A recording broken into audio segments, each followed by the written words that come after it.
tudi vrsto teh reform smo se jih lotili in v njih zagrizali.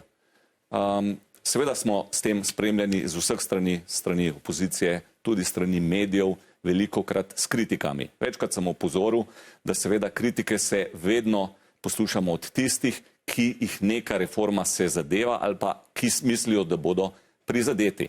In absolutno bomo vrsto reform izpeljali ali pa bomo vsaj nastavke, kot je recimo v davčni reformi tistih delov, tudi pri davčni reformi bomo marsikaj naredili, pa pri davčnih spremembah, ne bom govoril o reformu, ampak želimo v resnici neke stvari tudi nastaviti, da jih bo tudi kdorkoli drugi, tudi naslednja vlada lahko vzela v roke in začela na njih delati. In vedno bom tudi s tem oziroma proti vprašanjem vprašal, ker poslušam kritiko, kaj pa ste že izpeljali, kaj pa se je že realiziralo.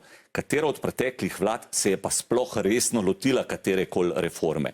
Torej, in ves čas poslušam kritiko in metanje polen. Lotili ste se reforme, kje so te reforme? Gre za ene najbolj obsežnih ukrepov, ki bojo imeli dolgoročne, pozitivne posledice in seveda nekaj teh stvari je že bilo narejeno, nekaj jih pa še bo.